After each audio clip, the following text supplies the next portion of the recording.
My sister-in-law planned her wedding at my house and excluded me, but on the wedding day I had a surprise that destroyed her dream. Hi, I'm Patricia. I'm 35 years old, and what I'm about to tell you sounds like a cheap soap opera, but I swear on everything holy that all of this happened.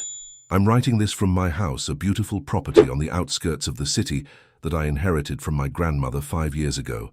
And after what happened last weekend, I need to vent to someone. I've been married to Michael for 8 years.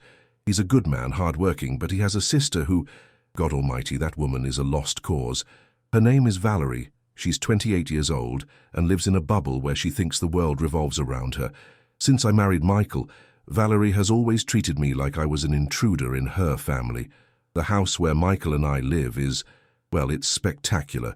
It has 5 bedrooms, a huge backyard with a pool, a terrace that overlooks the mountains, and it's located in one of the most exclusive areas of the city. When my grandmother left it to me, it was worth around $800,000, but with the improvements we've made, it's now worth over $1 million. Convenient how Valerie forgot to ask whose house it was before starting to make plans, right? Typical of people who assume without asking. The problem started 3 months ago when Valerie got engaged to her boyfriend, Richard. From day one, she started making comments about how perfect our house would be for her wedding. At first, I thought they were just casual comments, you know, the kind people make when they're excited. But no, Valerie had other plans. One afternoon, I came home from work and found Valerie in my living room with a laptop open and papers scattered all over the coffee table. Michael was there, looking uncomfortable. "Patricia, good thing you're here," Valerie said with that fake smile she always uses with me. "I was going over the preparations for my wedding."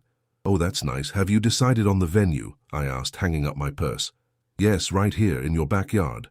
"Well, in the family's backyard," she said, emphasizing the last words. I froze. "Excuse me?" "Michael already said yes, it's perfect, Patricia. We have space for 150 guests, the view is beautiful, and this way we don't have to spend a fortune on a venue." I looked at Michael, expecting him to say something, to defend me, to clarify that he couldn't make that decision alone. But there he was, shrugging his shoulders. "She's my sister, Patricia, and the house is very big. Besides, it's only for one day."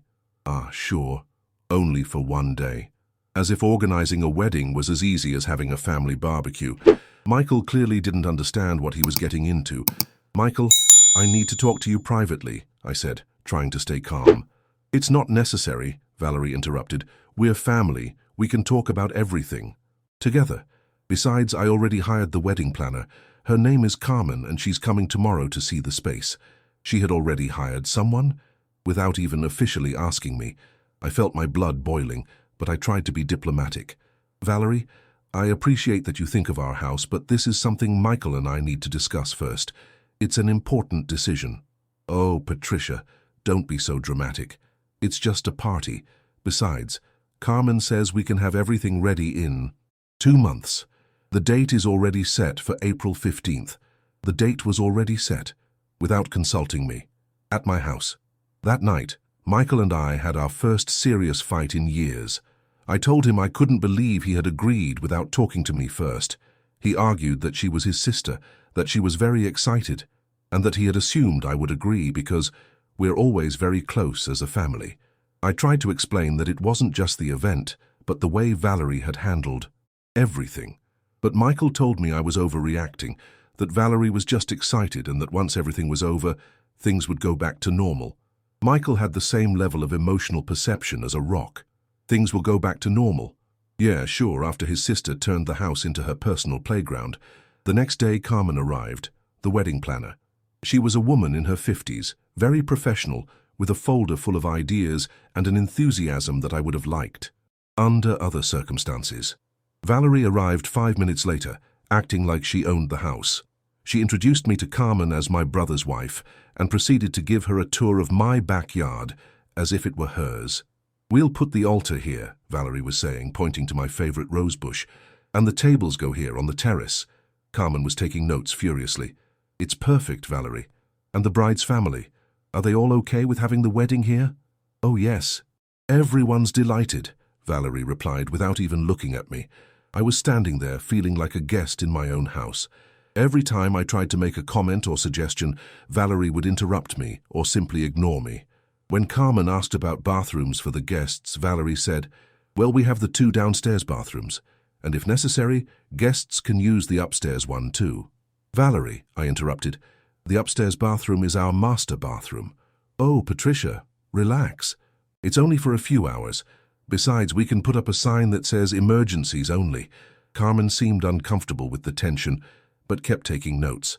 At the end of the meeting, there was a complete list of modifications that needed to be made to my house for Valerie's wedding. At this point, Valerie had already taken over everything except the property title, and Michael was still there, probably thinking this was completely normal. Over the next few weeks, my house became chaos. Valerie would show up unannounced with different vendors, the florist, the tent people, the photographer, the DJ. They all arrived as if it were the most natural thing in the world. One Tuesday I came home from work and found a team of gardeners pruning my rose bushes. "What are you doing?" I yelled at them. "Miss Valerie hired us to fix the garden for a wedding," one of them told me. It turned out that Valerie had decided that my rose bushes were too overgrown and needed a dramatic pruning so they wouldn't interfere with the photos. When I confronted her, she told me, "Patricia, understand that we need everything to look perfect. It's my special day." Her special day. At my house. With my plants. But that wasn't all. A week later, I arrived and found a team installing lights in my backyard trees. "I didn't authorize this," I told Michael. "Valerie says she needs them for the nighttime ambiance," he replied, as if that explained everything. "Michael, yeah, this is our house. She can't keep making decisions without consulting us. Everything's almost ready, Patricia. Just hold on a little longer. Just hold on a little longer," as if it were that easy. Michael had gone from being a husband to being Valerie's personal assistant. Apparently, older sister automatically translated to supreme boss in his dictionary. What really broke me was when Valerie arrived one Saturday with paint samples. Carmen and I decided that the back wall of the terrace needs a touch-up, she announced. "This beige is too faded. We're thinking of a more vibrant tone, maybe a terracotta. You want to paint my house. Just one wall, Patricia, and it's a very pretty color. Look." She showed me a sample of a burnt orange that was horrible. "Absolutely not." "Oh, how difficult you are. It's just paint. After the wedding, we can paint it back if it bothers you so much." "Valerie, you're not going to paint my house." "Fine," she said with a dramatic sigh. "But I want you to know this is going to affect the photos. Carmen says the background is going to look very boring." At that moment, I made a decision. I let Valerie continue with her plans. I didn't say anything more about the paint, about the lights, about the changes in the garden. I stayed quiet and let her think she had won. But at night, when Michael was already asleep, I was on my computer researching something very specific: my rights as the property owner. Finally, Patricia entered calm before the storm mode. Sometimes the best strategy is to let the enemy get confident before launching the definitive blow. It turns out that as the owner of the property, I had the right to cancel any event at my house up to 24 hours in advance, as long as there was a breach of contract or safety issues. And oh, surprise, Valerie had violated several county regulations by not requesting the necessary permits for an event of more than 100 people. I also discovered something else interesting. Valerie had been telling everyone that the wedding would be at the family house and that the expenses were being covered by the family. Several relatives had already started buying more expensive gifts than usual, thinking that we were the official hosts. But what bothered me most was discovering that Valerie had created a wedding registry where she specified that, since the wedding will be at the family residence, no money gifts are necessary, but home gifts are appreciated. And she had put as the delivery address, my house. The clever one was using my house not only as a free venue, but as a storage for her wedding gifts. 2 weeks before the wedding, Valerie arrived with the final guest list. It was 180 people. "I thought you had said 150, I commented. It kept expanding. "But don't worry, Carmen says they fit perfectly." "And where are we going to park 180 cars?" "Oh, about that. Carmen talked to the neighbors and several agreed to let guests use their driveways. We're also going to put valet parking on the street." Valet parking, on my street, without really consulting the neighbors, because I knew that Mrs. Garcia next door would never have agreed to that. "Valeria, this is getting out of control." "Patricia, relax, everything is under control." "Oh, and one more thing. Carmen suggests that you and Michael stay at a hotel that night so the newlyweds can use the master bedroom. It's tradition for the newlyweds to spend their first night as spouses in a special place. That we should stay at a hotel. Valeria, this is my house. I know. But think about it. It's going to be full of people until very late. There's going to be noise, music. It would be more comfortable for you. And here we reach the point where Valerie basically kicked the owners out of their own house for her honeymoon. The audacity had reached Olympic levels. That night I talked seriously. With Michael. I told him that this had gone too far, that his sister had completely taken over our house, and that she was acting like we were employees instead of family. Michael told me he understood my frustration, but that everything was already paid for and organized, and that it would be terrible to cancel now and ruin his sister's wedding. Okay, I told him, I'm not going to ruin your sister's wedding. And I wasn't lying. I wasn't going to ruin her wedding, but I also wasn't going to allow her to continue abusing my generosity. The next day I called Carmen. Hi Carmen, this is Patricia. I have some questions about the permits for the event. Carmen was quiet for a moment. Permits? Valerie told me you guys were taking care of that. Valerie told you that we would process the permits. Yes, she told me that since it was their family house, you had everything under control. Perfect. Valerie had lied. Carmen, I need to inform you that no permits have been processed for this event. For 180 people, we need special county permits, additional security, and a fire department inspection. Oh no, this is a serious problem. What can we do? Well, we could process them as an emergency, but that would take at least 2 weeks and cost triple. How much would that be? About $5,000 plus additional security costs. Carmen was silent. Patricia, I need to talk to Valerie immediately. Plot twist. Turns out weddings can't be done without permits. Who would have thought the government has rules about these things? Definitely not Valerie. That afternoon, Valerie arrived furious at my house. Why did you tell Carmen we don't have permits? I already have everything paid for. Because we don't have them, Valerie. For events of more than 100 people on private property, special permits are needed. But you said you agreed to the wedding. I agreed to a small family wedding, not to a massive event without permits. Valerie became hysterical. She cried, screamed, accused me of wanting to ruin her happiness. Michael tried to mediate, but I stood firm. Valerie, you have 2 options. Reduce the list to 50 people maximum, and we'll do something simple and family-oriented, or find another place. 50 people? I already sent 180 invitations. Then I think you need to make some calls. Valerie left my house, slamming the door. Michael looked at me reproachfully. Patricia, this is going to destroy the relationship with my family. Michael, your sister never consulted me about anything. She made decisions about my house as if it were hers. And now it turns out that on top of everything she did it all wrong because she didn't process the permits. That night, Valerie talked to her parents. Michael received a call from his mother, crying, telling him that I was a bad person and that I was being cruel to Valerie. The next day, Michael's father came to talk to me. Patricia, I know. Valerie got very excited and maybe didn't handle things the best way, but everything is already paid for. Can't you reach an agreement? I explained the whole permit issue, the 180 guests, the valet parking, and how Valerie had been making decisions without consulting me. Don Roberto was quiet for a moment. I didn't know it had been like that. Valerie told us you were excited to be the hosts. Don Roberto, I never said I wanted to be a host. Your daughter assumed she could use my house however she wanted. Finally, someone in the family realized that Valerie had been selling a very edited version of the story. What a surprise, the princess had been manipulating the narrative. Don Roberto talked to Valerie that night. Apparently, when he confronted her with my version of the facts, she admitted that maybe she had been very enthusiastic and that perhaps she should have consulted me more about things. But the damage was already done. The vendors were already hired, the guests notified, and the date was in a week. Valerie came to see me 2 days later. For the first time since I'd known her, she seemed genuinely sorry. Patricia, I know I messed up. I know I should have consulted you about everything from the beginning. I was so excited that I just assumed you'd be happy to help me. Valerie, the problem isn't that you wanted to have your wedding here. The problem is how you handled everything.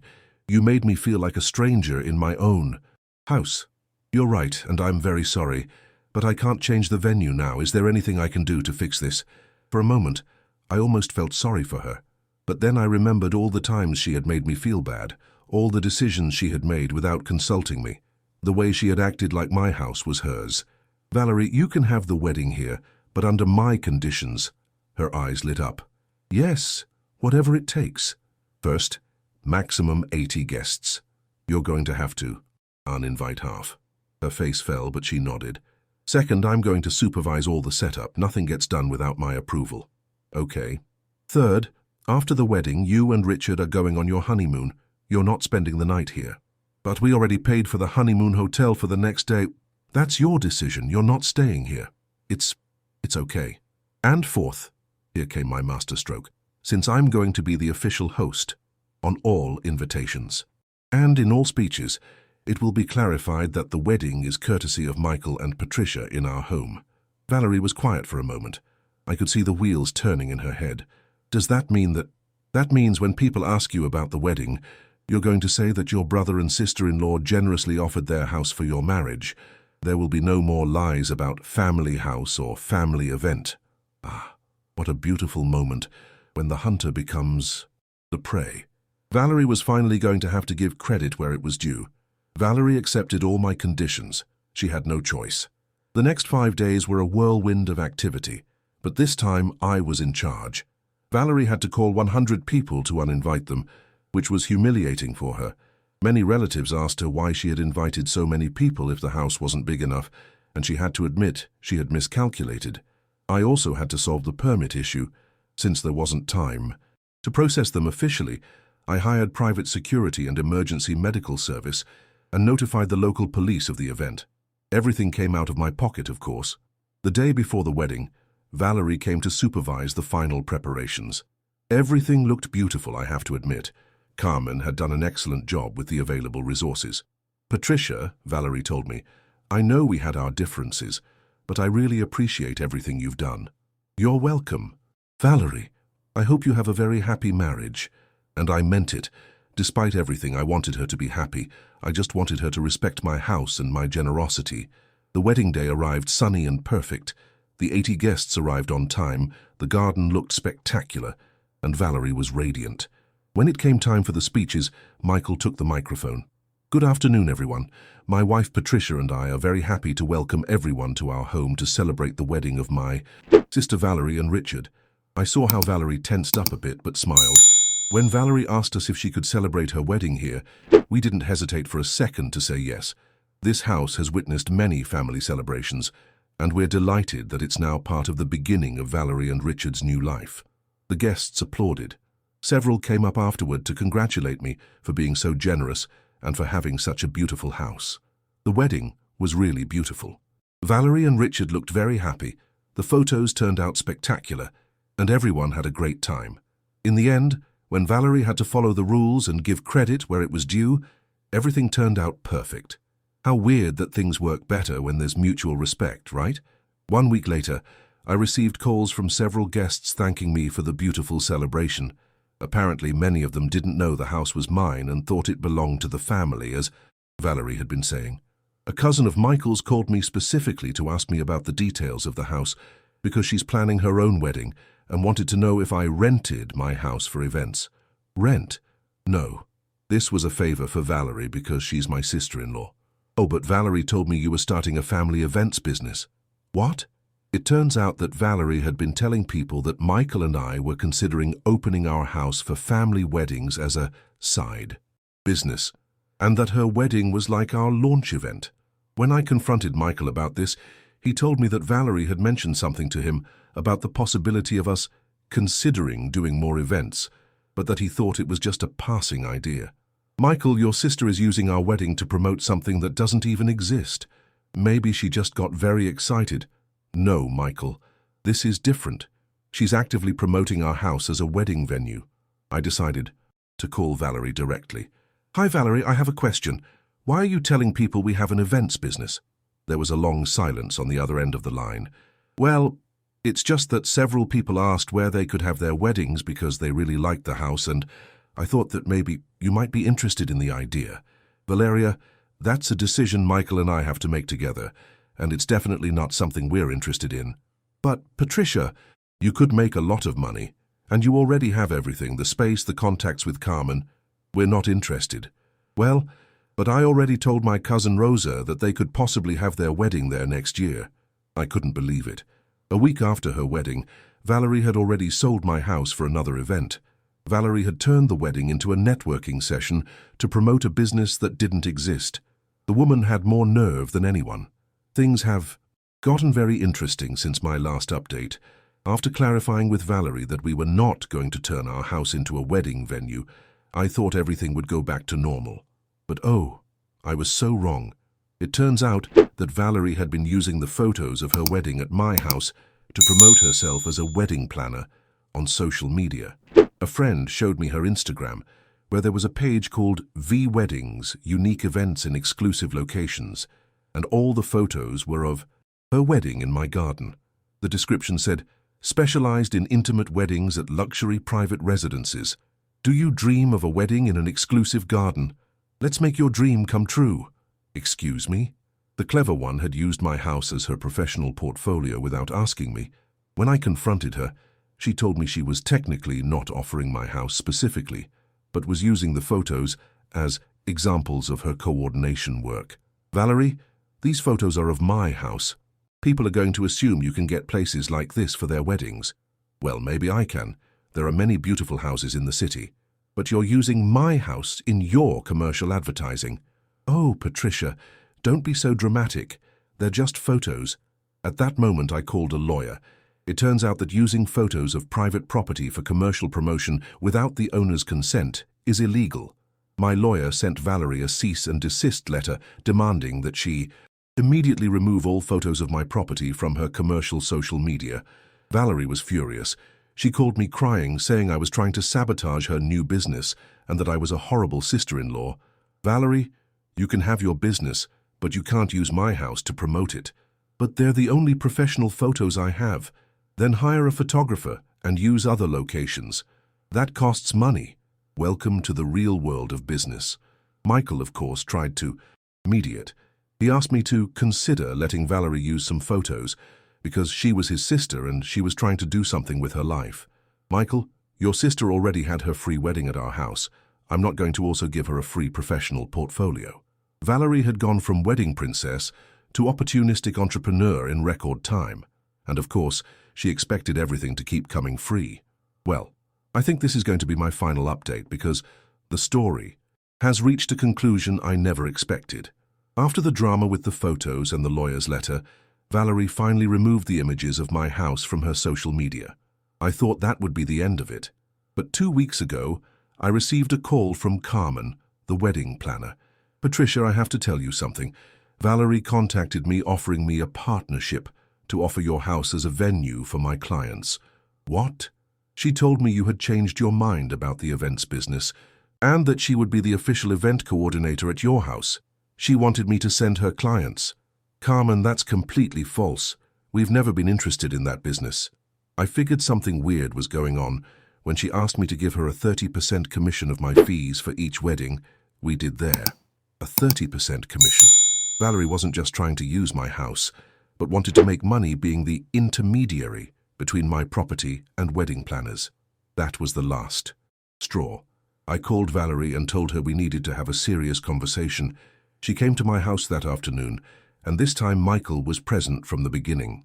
"Valerie, you need to explain to me exactly what you've been doing regarding my house and events." At first she tried to deny everything, but when I mentioned Carmen's call, she broke down and admitted everything. It turns out that after her wedding she had received so many compliments about the house and the event that she came up with the brilliant idea of becoming a kind of real estate agent for events.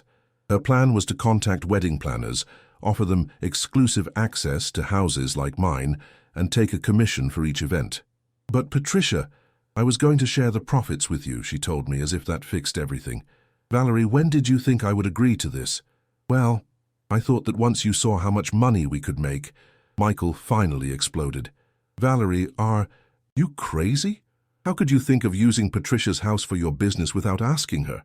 It's just that you have so much space, and you don't use it for anything." "Because it's our house, Valerie. It's where we live.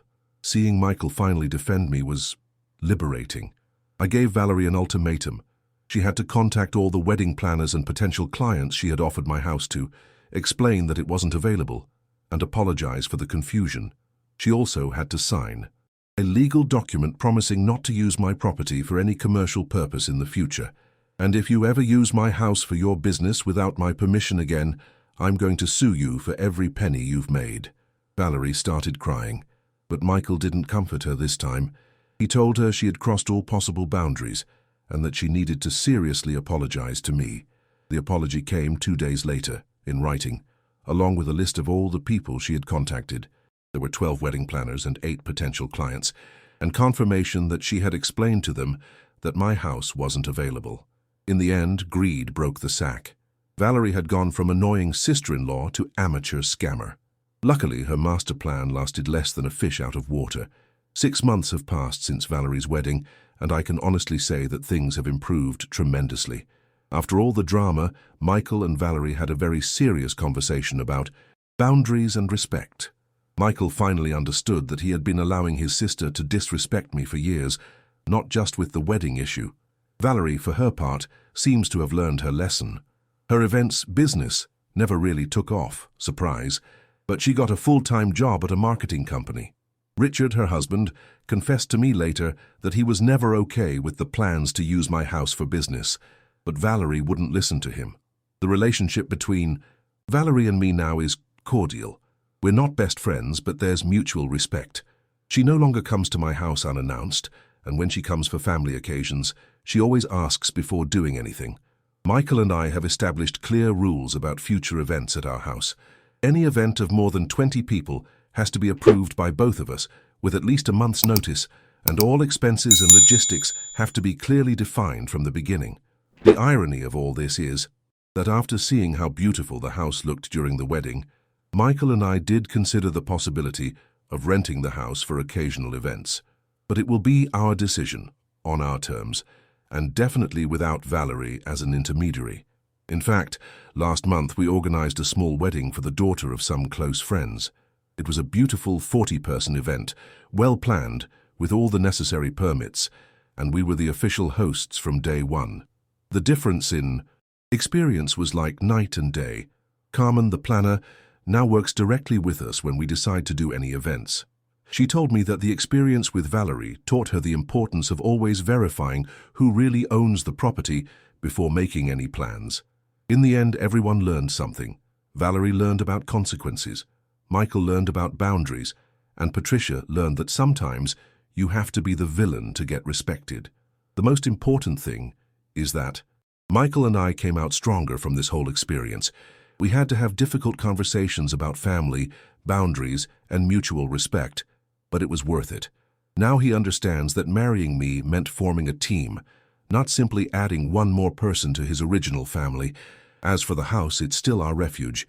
We've made some improvements, including a more advanced security system because you never know, and we really enjoy hosting family and friends when we decide to do it. Valerie and Richard invited us to their house for Christmas last year, and it was nice to see how they had decorated their own space. It turns out that when she's not trying to take over other people's houses, Valerie has pretty good taste for decoration. The moral of this whole story: that being generous doesn't mean allowing people to abuse you, that family doesn't give you the right to be disrespectful, and that sometimes, for someone to learn to value what you do for them, you have to be willing to say no and maintain your position, no matter how much drama others create. My house is still beautiful, my marriage is stronger than ever, and Valerie learned that you can't make a business with other people's property, and they all lived happily ever after. Sometimes the best revenge isn't revenge itself, but simply not allowing people to take advantage of you. Patricia won something much better than satisfaction: respect. And there you have it. A story that shows that sometimes you have to stand firm to get respected, especially when it comes to in-laws who cross the line. What do you think? Do you think Patricia was too hard on Valerie, or did Valerie bring it on herself? Have you had similar experiences with family members who take advantage of your generosity? Leave me your comments below. I love reading your stories and opinions. If you liked this story, don't forget to give the video a like. That helps me a lot. to keep bringing you content like this. And if you're not subscribed to the channel yet, subscribe, because I have many more stories of family drama, epic revenge, and people who finally get what they deserve. Also, share this video with that person you know who needs to learn to set boundaries. Sometimes we all need a little inspiration to stand up for ourselves. And speaking of impactful stories, right there on the screen, you have another video that you're going to love about a mother-in-law who thought she could rule her daughter-in-law's house until she discovered who really was in charge. Click and keep enjoying the drama. See you in the next video, and remember, family that doesn't respect doesn't deserve a borrowed house.